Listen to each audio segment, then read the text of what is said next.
Hello, everybody. It's another episode of Rowing Chat. I'm Rebecca Caro, the host of the Rowing Chat podcast network. Today, I'm joined by Dan Lyons. But first, a word from our sponsors.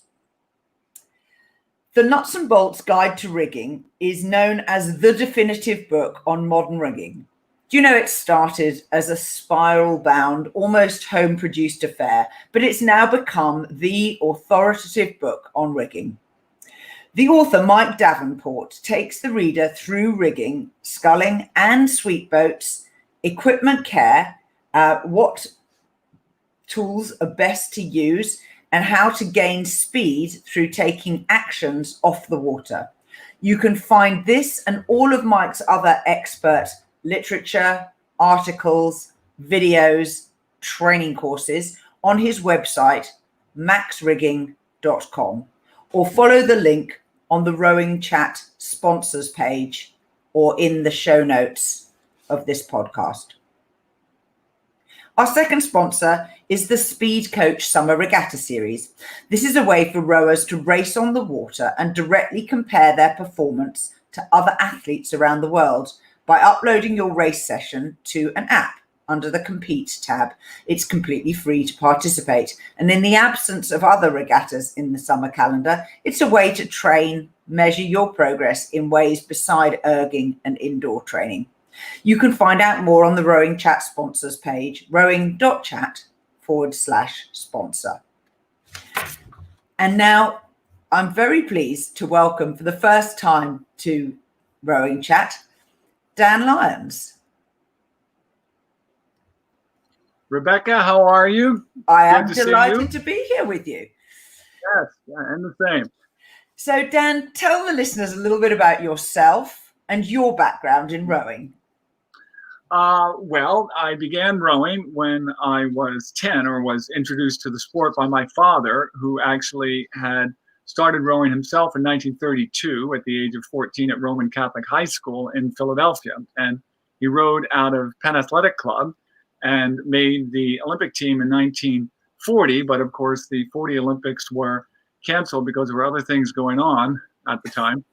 So he introduced me to a coxie seat in 1968 when I was 10. And I didn't like coxing, and nothing against coxing in general, but there was a lot of very big people, and they were doing more yelling at me than I was at them. So I pretty much got into sculling from about 11 years old on until I went to the Naval Academy at 18. So I won a national lightweight because I wasn't that big when I was in high school. And then when I got to Navy, they immediately dropped me into a cruise shell. And once I got in with other people, I never went back to sculling, because we can get into this a little later, but there's nothing like being part of a crew. So, and then we did pretty well at Navy. We won a national championship there. And I think that's one of the few that they've won there. We had a tremendous crew. We had a wonderful coach, an unbelievable freshman coach, who I think I can mention a little later in some other aspects of what we may get into here. And then I went out and rowed on national teams, made about 7 of those, including the 84 and the 88 teams. But the 84 Olympics, I was hurt actually and wound up not going, but went in 88. And then I've been coaching off and on since 89, and all over the place, Georgetown and Stanford and Oxford and places of that nature, and in clubs. And then I started Team Concepts, which is my high performance leadership and high performance team creation company. And we use rowing as metaphor there. And so I do get the opportunity to do an awful lot of coaching of various people and high performance people themselves in that. And so we're spreading the gospel, so to speak, of rowing throughout the world. And we've been doing that for the last 25 years. That's it. That sounds like a life mission, and congratulations for taking it forward for all of us. We've survived, yes, but barely. Now, you've mentioned quite a few stages in your own personal rowing journey, and obviously, actually, the corollary with your professional life as a high-performing team coach is very clear. But talking rowing for now, when do you think a rower realizes they're ready for the next stage? I might have huge ambition to row to win a particular trophy or to get on a particular team. How can a rower know that they're ready for it? That's a great question, actually. And I can only go back to my coaching to see from a outside perspective when a rower feels like he or she is ready, and also from an internal perspective. So there's a belief system that you have to cultivate within yourself, that in fact you are capable of a next step, and the vision that in that belief that you can go where that's going to take you. So in my case, I was very fortunate because I did have an example, which was my own dad, and he had been on a team at that highest level. And so there was always that in front of me as a possibility. And a lot of times when people come in, not just to rowing, but to anything, they don't have that possibility put in front of them, so they never go there. So that's a large part of it, is to create the vision of what you are capable of doing when you access the best that's within you. So you also have to be, to a certain extent, helped along to understand that that is the mission, to access the best that you have. So, when you're ready depends on that belief, really, more than anything else. And there was a lot of times when I wasn't ready and I knew it. And there were other times when I felt, well, you know what? I should have won that seat race, or I should have been in that crew. And so I don't know if that answers the question directly, but that's. So talking about your own experience in 1980, were you close to being in the US national team for the Moscow Olympics? Yes, I was. Only getting to your question, I didn't quite understand what it took, and I wasn't quite ready. What happened was I was in Princeton, and the head coach of the Olympic team was Harry Parker, a very famous U.S. coach, and deservedly so. He had coached Harvard for decades. And so he had a group of people come together, and we did a series of seat races. Now, I was at my junior year.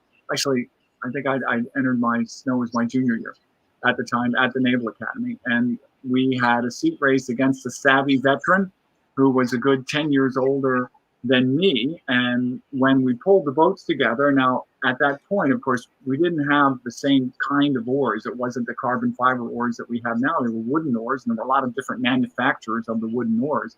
And he apparently didn't like his oar. And when we pulled together to make a switch of a couple of other people, he said, well, do you mind switching oars? And I said, okay.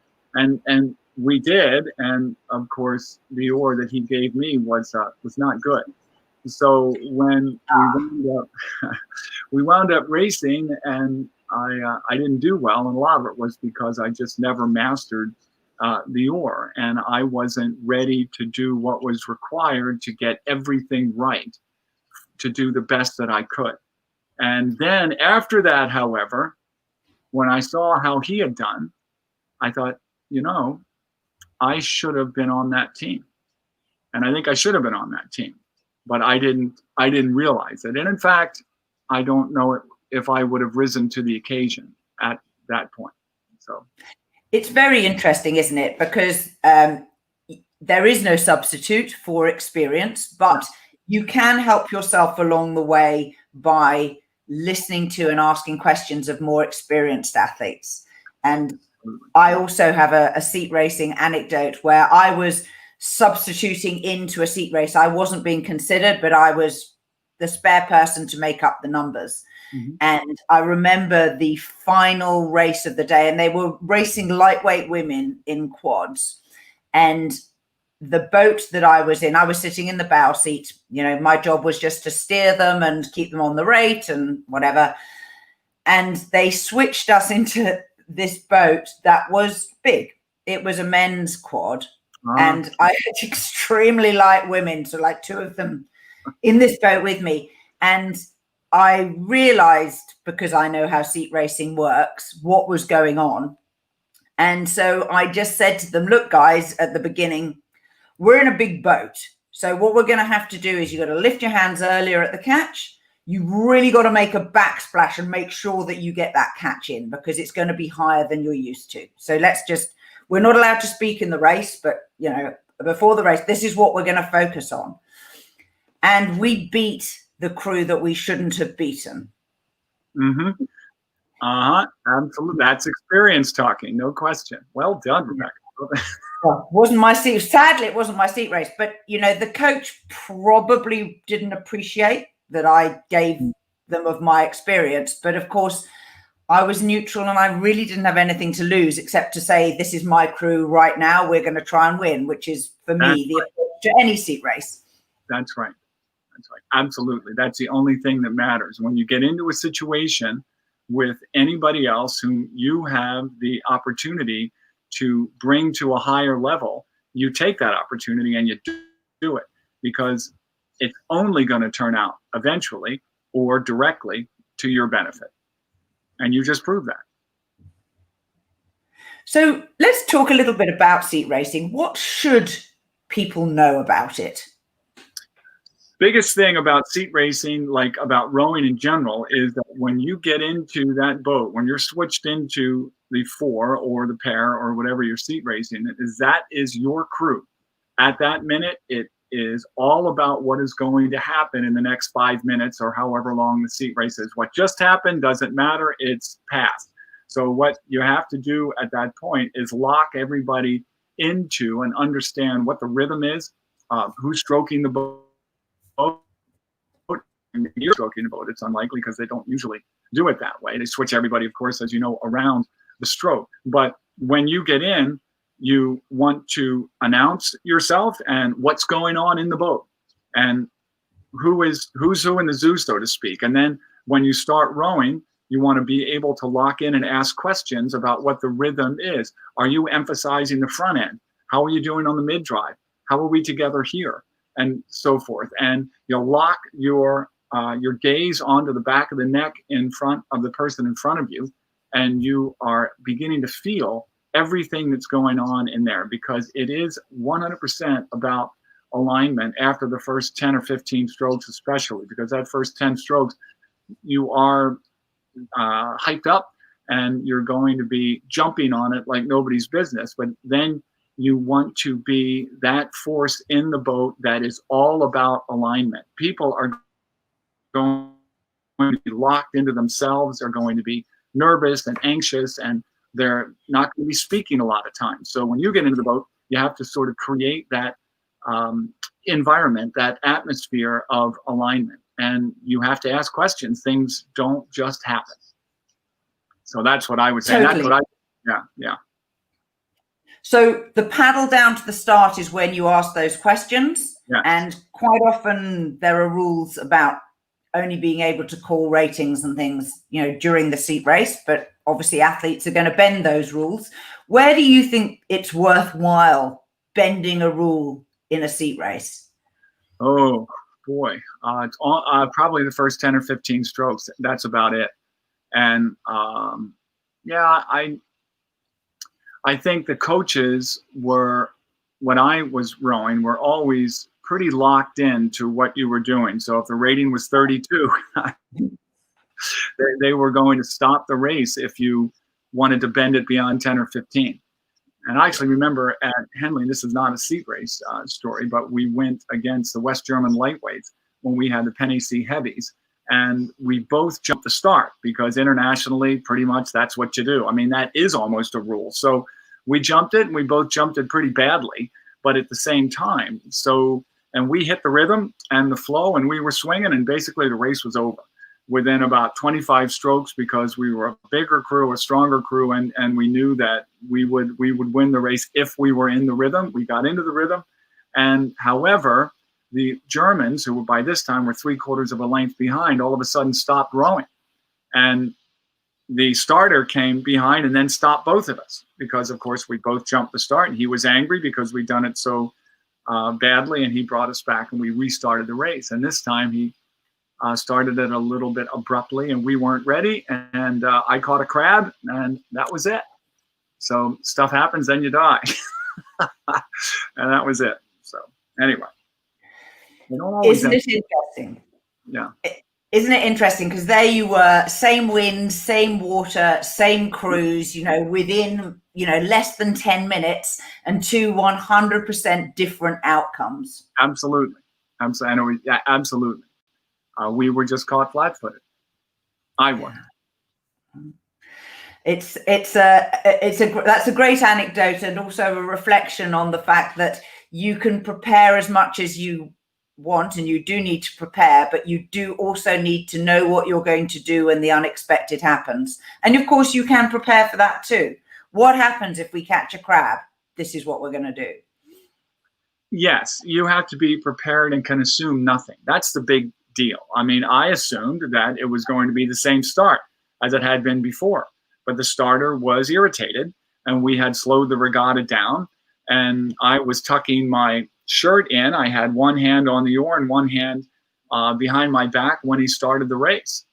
And that's what happened. And that was just enough. And he didn't stop it this time.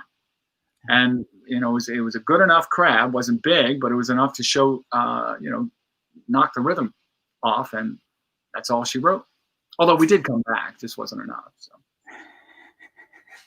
Well, I'm glad that for you that was a happy outcome. That's right. Okay.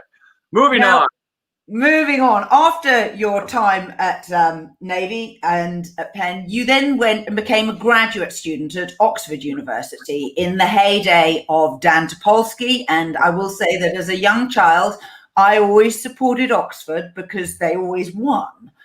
And this was a very, very important year for many things. Now, for listeners who are not familiar with how the Oxford and Cambridge rowing crews and boat clubs are organized, this is in the university, the president, who is effectively the captain of the crew each year, is in charge of everything.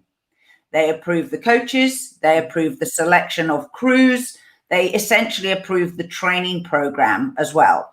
And that system has been moderated more recently, but when you were there, the president's word was everything. And as a student, you are obviously enthusiastic, think you know everything. That goes without saying, youth and inexperience and energy.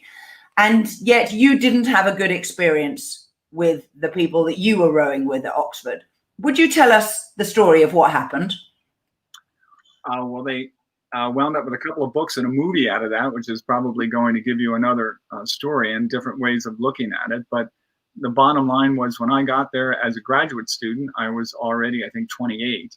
And we had 4 other American graduate students who were also international caliber oarsmen, very experienced. And I didn't even know they were going to be there. But Donald Macdonald, who was the president, had recruited very well. And the challenge for him, however, was that he had recruited himself basically right out of the boat, because most of the people that came were strokeside oarsmen. I was a bow side, so I was on the starboard side.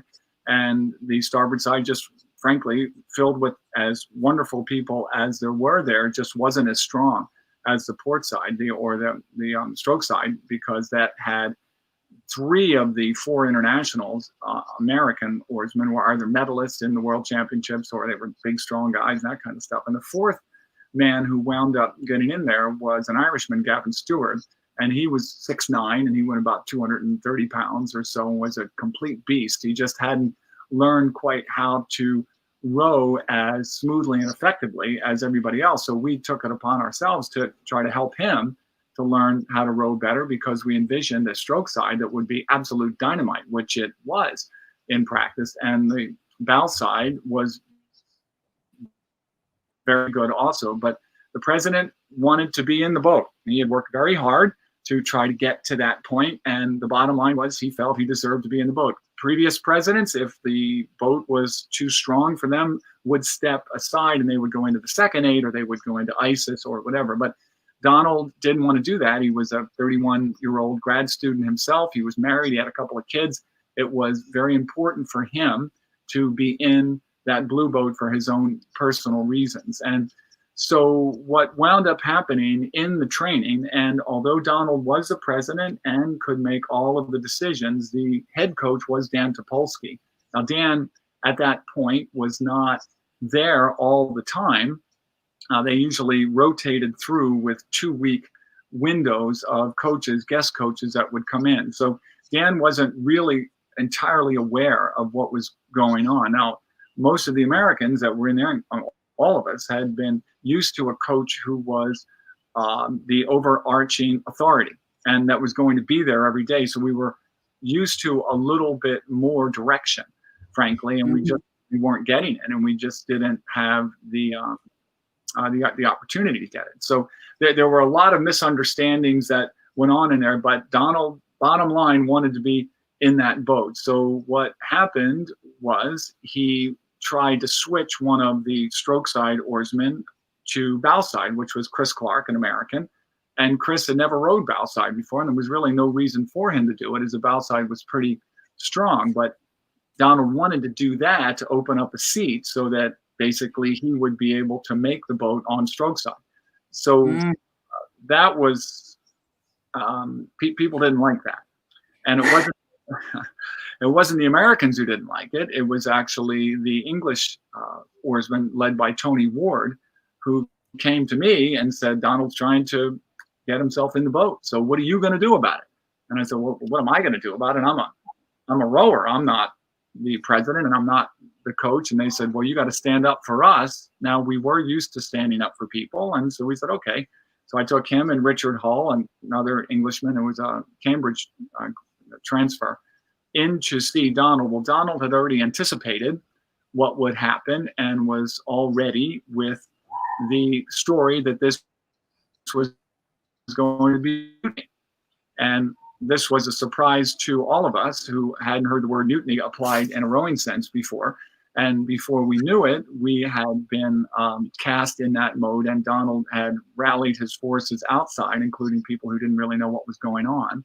And we had found ourselves leading all of the rest of the rowers.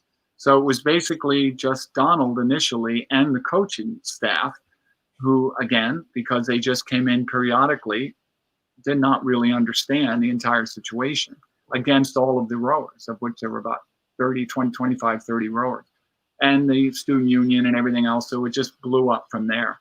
And at some point we decided that it was the honorable thing to do to recuse ourselves, which we did. So all of the Americans stepped out, and the boat was filled with mostly ISIS people, and we made the first 8 or the blue boat. And that boat went on to in the race with some very clever coxswain, and it was because the coxswain at the time figured what the weather was and moved over into where the water was clean and it wasn't rough, and Cambridge rode right into it and basically almost sank. And so that was a long explanation, but that was it. That's what happened. So in a nutshell. And now, thank you. And now, with your professional background working with high-performing teams, if you were presented with a similar situation, what do you think might be done or have been done differently? Communication is the key to everything. And so what should have been done right away was that the entire crew should have been gotten together, and the factions that I think Donald manipulated so well would not have been able to form. And the challenges that we faced as it came down to it were all about the lack of communication. For instance, there was a telephone workers strike during the middle of it. So we couldn't communicate with Donald or anybody else cleanly. And so in what we teach all the time now, and we use the Oxford example sometimes in coaching and teaching what we're doing, is that it is vital to get people together on a regular basis. It's vital to communicate on a regular basis. When I was in the Navy, for instance, we had something called morning quarters formation. So every morning, no matter where you are, ship or shore around the world, you are being communicated to by your commanding officer at the top, and then the executive officer communicates to the junior officers who go out to the division and communicate to the division communicates to each other, and all of that is done within the first half hour of the day. And so one of the things that I preach and teach, I just got off the phone prior to this with a group, is you have to set up that 5 or 10 minutes a day. That's all you need. 7:30 or 8 o'clock, but you need to articulate exactly why you're here, what you're all about, why you're doing what you're doing, and what's going to happen today. And you can do that in a couple of minutes, though I'm challenged because I talk a lot. But other than that, it shouldn't be that hard. And of course, there have to be rules for the group as well. You have to have rules that say it is okay to say anything, and you cannot attack someone, or you direct your remarks to the leader. How do you frame up the rules of engagement around that regularity of communication? That has to be done right from the beginning. There are two approaches here, and both of them are mutually supportive. So there is the left brain analytical side, and you've got people who are very good at that, very good at process. And so the process of communication can be articulated very clearly. We're going to do this at 7:30 every day. We're going to do it around the following parameters. We're going to have Bob speak first and Mary speak second, and so forth and so on. Those are rules.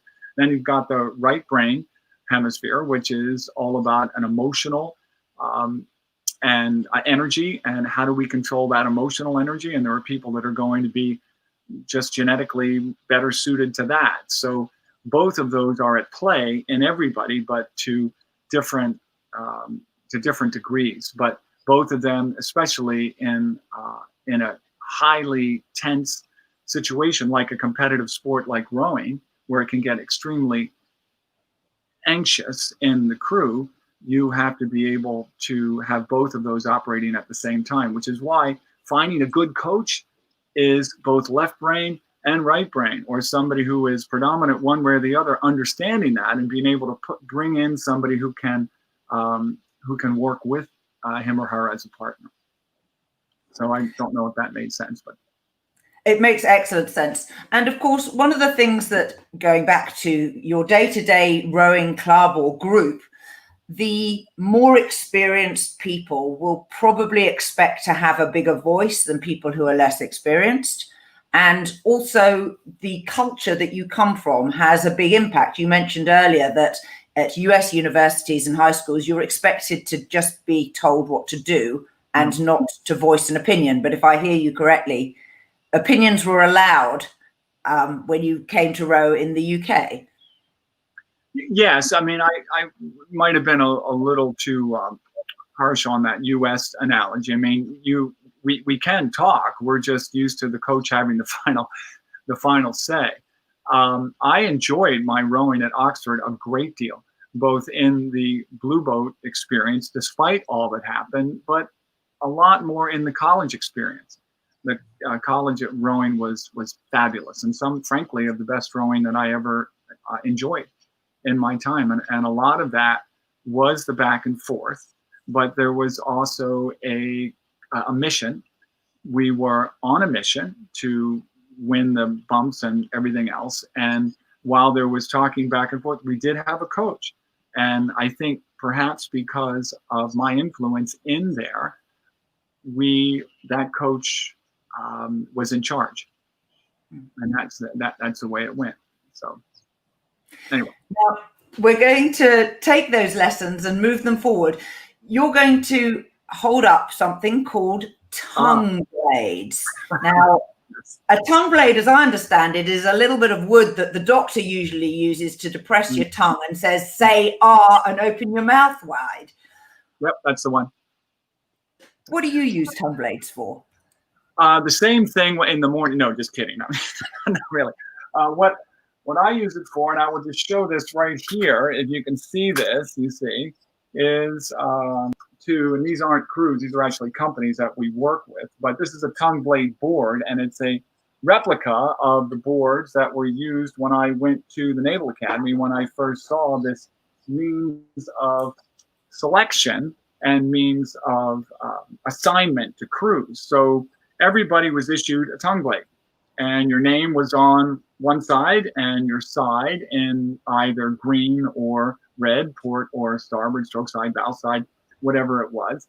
And then your tongue blade was placed into the tongue blade board, depending on what seat you were in the boat and what boat you were in. So it would have the name of the boat, and then from bow to stroke, and then the coxswain. And then you would, as a coach, have on each board about 6/8 that you could put out. And so the coaches would be switching tongue blades from slot to slot, depending on where they wanted to seat whomever. So I do remember when I came to Navy, of course, I'd rowed before, and there weren't a whole lot of people who rowed before. And I had some success as a lightweight, although not great. I mean, as I was 135, 145 pounds, anything to rock anybody's world, that's for sure. So, but Coach Ken Dreyfuss, who was probably the finest freshman coach I've ever known, was in his first year, and we were plebes, so he was the freshman coach, and he had given everybody one of these tongue blades. And so he'd written my name, Lyons Dan, in green, and I was a starboard, and he put an exclamation point after it. And I was the only one with an exclamation point. So he put that in there. So after a while, we go about 2 weeks, we're going along, and he comes to me one day, and he's got the tongue blade. And he said, I just realized that we can't have people in a crew that are special so much that they stand out. Anybody. And so although I think you're going to be a good rower, I am going to make another blade for you that is the same as everybody else's. And he did. And he gave me the tongue blade with the exclamation point, which I have somewhere. But he was absolutely right. When you get into a crew, and I will tell you that when I got into my first crew at the Naval Academy, I never went back to single sculling, because there was nothing like being part of a crew. No matter where you sat in there, I didn't want to stand out. What I wanted to do was to assume the power of the entire crew, just like everybody in that crew was doing when we attained swing, which is what everybody was after once we understood exactly what swing really was. And at that point, you're not thinking about yourself, you're thinking about the collective. And that's what's driven me right from the beginning. I think in Oxford for the Blue Boat, the whole Blue Boat story, I had it. If I had been thinking individual glory or my individual agenda and path forward, that would have ended very differently. But I just wasn't built that way. And I haven't looked back. And absolutely, it's why rowing is so special, I think. Single sculling is great. It's awesome. But it is a different person who goes out and is successful as a single sculler than it is it's somebody who goes in and commits to the possibilities of greatness within a crew. And of course, the wonderful thing about a rowing boat, and you've alluded to this earlier, is that the lineup today is my crew, is our crew. And even if the lineup yesterday and tomorrow are different, you are still united in your common cause on that day. And that is a concept that's very familiar to anyone who competes in the sport of rowing. How do you take that through your current business, building team concepts, and try and explain it to people who've never experienced that? Yes. Well, we just had that the other night, and I'll start off with that little story. I was speaking with a football player from the class of 1963 at the Naval Academy. He was an older guy, but he's been extremely successful as a businessman. And he went to several layers of graduate school and so forth. And as a football player, he understood the concept of team. We were talking about bridging the issues that divide us, which I think we can get into a little bit later. And as we were talking, however, he was focusing more on what the other side of the political spectrum was doing, as opposed to what he believed in. And so what we wound up doing was bringing him around slowly to focusing on those things that brought us together, the things we had in common, rather than the things that divided us. And so in general, when you are trying to get a crew together, that's what you're trying to focus on. Everybody's different. Everybody is going to approach the water differently. Everybody is going to apply power differently because nobody's the same physiologically. But it's not about what you've got. It's about where you're applying power. And it's about, it's about when you're applying that power, how you're applying that power. You're going to do it a lot of different ways. So as a coach in the corporate setting, we're trying to get people to think exactly that, or in the government setting or whatever, teams outside of rowing, is we're getting people to focus on those things that they share, those things that they have in common, and give to those things the emphasis those things deserve, which is everything. And so you get them aligned around points all the way through, and they begin to think about that more and more. So they're open to sharing all the time, because you've now just opened the channels of energy that bring us all together. So it's about alignment of power and alignment of energy. It's exactly what we do as coaches in rowing. And rowing is one of those sports where it's not one of those sports. It's almost the only sport where you can say that this replicates what goes on in a high performance team in any environment almost completely. A high performance team, by the way, we're not just talking about a team. Plenty of teams out there. So when you're faced with a brand new team that you're going to be working with, like the rowing stroke, many things in business life are secular. You go around and around, and this is the way of everyone's world, whether it's a planning cycle or a product launch cycle or a sales cycle or quarterly sales targets. Just like in rowing, where do you choose to start your intervention? Are you a catch man? Are you a finish man? Where does your coaching begin when you're working with a brand new team? We begin right away by expressing the overall vision and the awareness of why they are there and what is their mission and what is their purpose. So what we try to do right away is remind them that our first, what we call secrets of inspirational leadership, our first one is everybody wants to feel part of something bigger.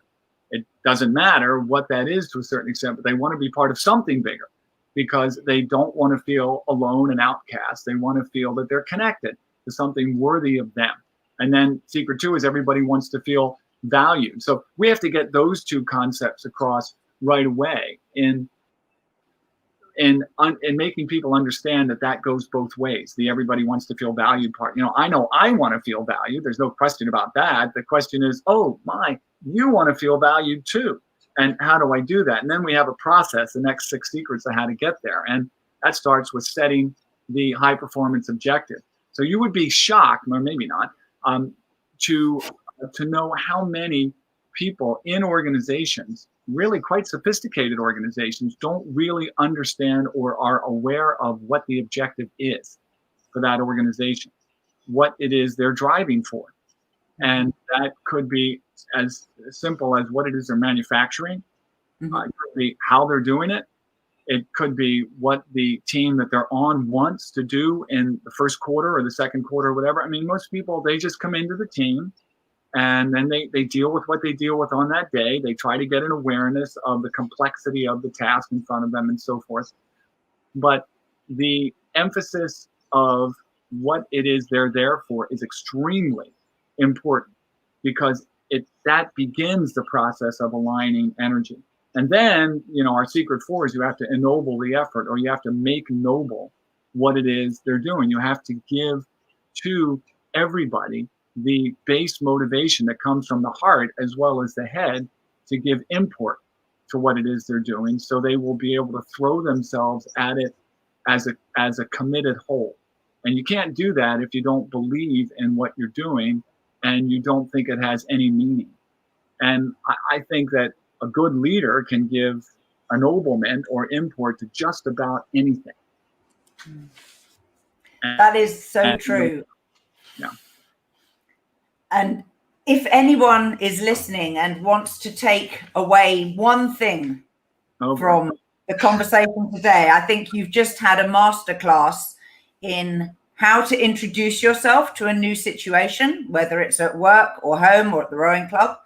And then a reminder back to what we were talking about earlier about the importance of regular communication and distributed communication. So it flows down and up through the organization.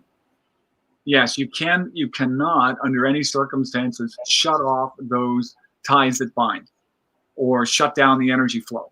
And it is about energy flow, and it's not some esoteric concept.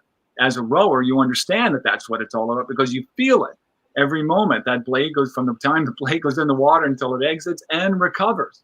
You know, it's all about energy flow. So when you're swinging and the boat is flowing just like you always want it to be, that is all about aligned energy. And so when you're out of alignment, you get punished for it immediately. Yeah. And so, and there's no difference when you're dealing with people on any level. And that energy alignment, by the way, starts out with finding out those things that we have in common and we already align around. So we're not going to be able to force alignment on anybody. What we have to do is make sure that they understand that it's okay to align around a slightly different point, as long as they already understand that they're aligning with me and with you around points we already have in common.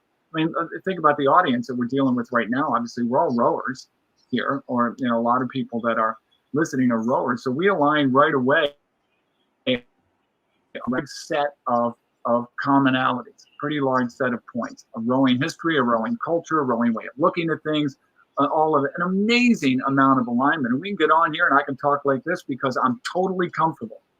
And it's okay to reveal a lot of other things that I might feel uncomfortable about revealing to other people if I was unsure that they actually understood from an alignment standpoint where I was coming. Now, the world that we all live in today has increasing misalignment. There are a lot of angry people who circle around politics, decisions by government, a lot of things around the current COVID-19 crisis, where differences of opinion seem to be escalated into conflict. Mm-hmm. You've launched the Phoenix Initiative as a way to start to overcome this. Can you talk a little bit about what your goal is with this and what it is? Yes, the goal, because we always start off with the goal, with the objective, is to bridge the issues that divide us in society. So that is economic issues or educational issues, social issues, so forth and so on. There's a whole list of issues that we deal with every day that we could have different opinions on as to where they're going to go and how we feel about it. The example I was using before about the football player was classic. And so there's a lot of people out there, and in the United States, certainly there are a lot of people who are worried about this country being stressed and some things that would have not been thought of prior being contemplated, and separation and all of this happening. And I don't believe that we're at that point, but I do believe that there is an enormous amount of stress where people are compartmentalizing and they're forgetting what it is we have in common. So what we have decided to do to help to bridge the issues that divide us is first to identify what those issues are, and then to create a series of teams, basically entrepreneurs, people who are already thinking and energizing about creating something new. And these teams, and the reason for their existence, will be to create economic value, will be to create organizations or businesses or whatever whose purpose is within their passion circle, because they will have circles that are all about what they believe in, because they got to get excited about it. that will be tied to these different issues that divide us, such as economic issues or educational issues or whatever. So, and every one of those circles, and they will eventually be thousands of circles, will be tied to each other and energized. And so we are doing that, and we're doing that now. And there's a lot of people who are very excited about it. And so, again, it's all down to communication. It's all down to alignment of objective. And it's all down to keeping the ball rolling through excitement of being in and part of an ennobled effort, something that makes them feel special and part of something bigger. I've observed a couple of situations and instances where it seems that other people are getting a very similar message. A couple of years ago, there was a plebiscite in Ireland around the issue of abortion, which was previously a big no-no to a predominantly Catholic country. And the government there, instead of dividing on normal party political lines, set up a citizens' council where they invited, I think, around 50 people from all different walks of life. They were drawn by lottery randomly from the electoral roll to join this group. And I think they sat for every second week for quite a period. And they invited them to listen to experts all around the issue of abortions. They met medical experts, they met religious experts, they met non-denominational experts, they met, people who were at the front line of situations. And they then wrote a paper which they used to advise their dial, which is their government, the parliament.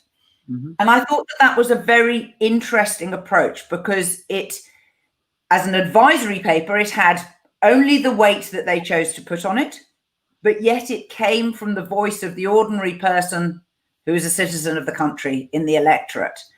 And I was fascinated by this, because I felt that party politics has a habit of escalating issues and discussions up through a traditional hierarchy, whereas this actually was a grassroots attempt to hear what people who were not necessarily politically affiliated and were very much at the coalface of normal life for normal people, and to invite them to the highest level of decision making to contribute. Have you heard of anything like this happening before? Yes, I mean, there are instances throughout history where this has been attempted and sometimes successful. And it seems to me that the determining factor is commitment from the leadership of the country. Also, unless the movement that begins at a grassroots level is large enough to overcome that. But the leaders are, to a certain extent, reliant on energy. So when we have leaders who are emphasizing divisiveness, we do that, or we have them, because there is a lot more energy that appears to come out of people taking sides and forming teams, because that's what they're doing. And they're forming teams that are powerful because they are not connected to the other teams. They're effective within themselves because that energy that's getting circulated and the message that's getting circulated within those teams that are divided is very powerful and very consistent. And we have that in this country, as we have everywhere and have throughout history. Every day it's happening now. And so when that happens and those teams are separated and the leaders are separating them because of that divisive energy, they get reelected because of that, then you've got to address that. You've got to address the difference. And that's what that initiative in Ireland that you were talking about was doing. But it had obviously some sponsorship from the Dáil, and that's what happened. And so here in the United States, we are in a situation where we need that kind of leadership, we need that kind of commitment, and we need that kind of courage. But you have to, I think, give to everyone the reward. So remember, in my opinion, they get excited, as it happened the other day with the people I was talking about, because they feel like they're part of something that gives them energy and excitement. themselves. So we have the same type of excitement. So when we are coming together as a crew, right? When we're coming together in a boathouse situation or something like that, the coaches are, if they're good, are giving us that excitement by showing us a vision of the future and what is possible and where we can be if we do the following things together as a crew. We're going to find ourselves standing on that metal platform. And it's no different when we're talking about political issues or anything else. And leaders who do that are successful. That's just my soapbox stuff. So. Dan, it's fascinating stuff. Please tell the listeners where they can find out more and where they can connect with you. Okay. I am the president of Team Concepts. So it is www.teamconceptsinc.com, TEAM concepts, plural, inc.com. And my partner in the Phoenix initiatives is JD Messenger, and he runs something called the Messenger Institute, and that is MESSINGER Institute.com. So, and I am at Lyons at teamconceptsinc.com. So don't hesitate, drop me an email, and I would love to hear from you or anybody who's interested in seeing what we can do to bridge the divides and get some kick butt work going globally, because that's what we need. We just, I think, in so many ways, ecologically, economically, we just can't afford to wait. We have to get at it. And anyway, that's mine. There you go. Dan, it's been a delight having you as my guest on Rowing Chat. Thank you so much for sharing, for covering old ground and new ground, and for showing us how the squiggly line of your life has this common thread through it of exceptional leadership, but also exceptional awareness of the triggers and the energies that can lead us all as people to pull together and make exceptional teams. Absolutely. Thank you. Thank you. It's my pleasure. And if you ever want another one, just let me know and I'll get somebody else. No, I'll get you do a wonderful job, and I look forward to meeting your audience in person one day. So thank you. We will definitely do that. Okay. I've been Rebecca Caro, and this was Rowing Chat with Dan Lyons. Please subscribe. You can find all of our podcasts on the website, rowing.chat, or in any podcast app. In fact, if you have an app that doesn't find our podcast, please let me know, because I'd very much like to hear it. If you've enjoyed today, please share this with one person who you think might also be interested. And till next time, bye-bye.